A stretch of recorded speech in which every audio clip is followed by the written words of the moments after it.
Alright pelajar, kita jumpa balik Kita sambung balik dengan negeri-negeri Melayu bersekutu. Kita nak bincang pasal abad ke-19. Abad ke-19 perlombongan biji timah di negara kita mencapai tahap yang tinggi dan merupakan tahap yang penting sebab wujud bandar baru, pelombong Cina masuk.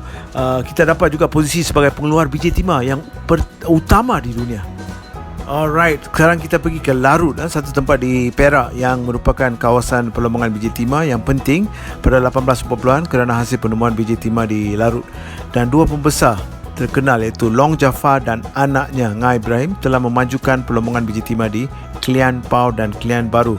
Bagaimana mereka memajukannya? Dengan membawa pelombong Cina. Dan seterusnya dia telah menjadikan Kuala Sepetang sebagai pelabuhan untuk mengangkut biji timah dari Perak ke Pulau Pinang. Sementara itu pada akhir abad ke-19 berlaku lagi satu perkembangan yang besar iaitu di Lembah Kinta. Perlombongan biji timah di sini giat dilakukan sehingga menjadi pengeluar biji timah nombor 1 di dunia. Bayangkan. Akhirnya di mana-mana yang berlaku perlombongan biji timah wujud pula bandar-bandar yang baru seperti bandar Gopeng, Ipoh, Batu Gajah dan Kampar. Maka tak heranlah wujud bandar seperti Papan dan Pangkalan Peguh, di mana pada tahun 1870-an Sultan Ismail mengusar dan memajukan kawasan perlombongan baru di Lembah Kinta.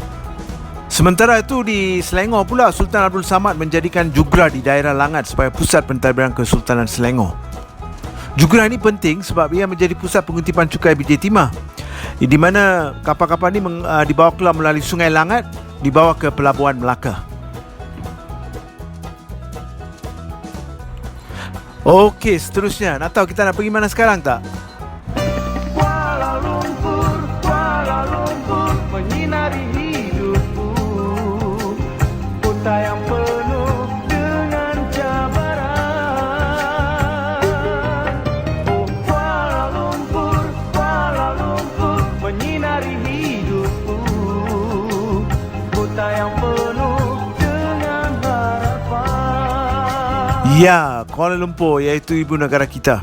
Okey, menjelang tahun 1860-an, Kuala Lumpur menjadi pusat pengeluaran biji timah yang penting di Selangor. Tapi bagaimana Kuala Lumpur menjadi ini, kita ingat. Kita kena tahu biji timah berjaya di Lombong di Ampang. Kuala Sungai yang menjadi pertemuan di antara Sungai Klang dan Sungai Lumpur. Keyword, tengok Lumpur, dijadikan pengkalan untuk mengangkut biji timah. Di tempat ini dia menjadi amat penting.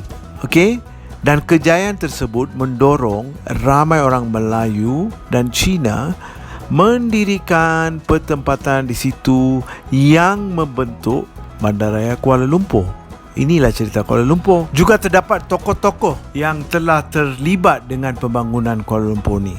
Dan kalau kamu lihat dalam buku teks, disebutkan tentang Yap Aloy, Abdullah Hukum, Sultan Puasa dan Raja Abdullah bin Raja Jaffar. Tolong ulang kaji, tolong cari maklumat tentang mereka.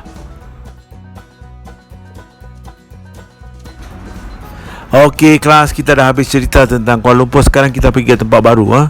Kita nak cari kawasan yang disebut Lukut. Lukut merupakan wilayah Kesultanan Selangor dan merupakan kawasan perlombongan biji timah, dan dia menjadi pusat perdagangan biji timah yang terkenal. Okey, Raja Jumaat berjaya menjadikan Lukut sebagai pusat perdagangan biji timah yang terkenal, dan pada tahun 1880 Lukut diserahkan kepada daerah Sungai Ujung.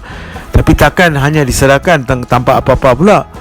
Daerah Sungai Ujung ni di Negeri Sembilan. Jadi seterusnya Sultan Selangor pula mendapat Kajang, Semenyih dan Beranang, yang dulu merupakan dalam kawasan Sungai Ujung, dijadikan sekarang sebahagian daripada wilayah Kesultanan Selangor.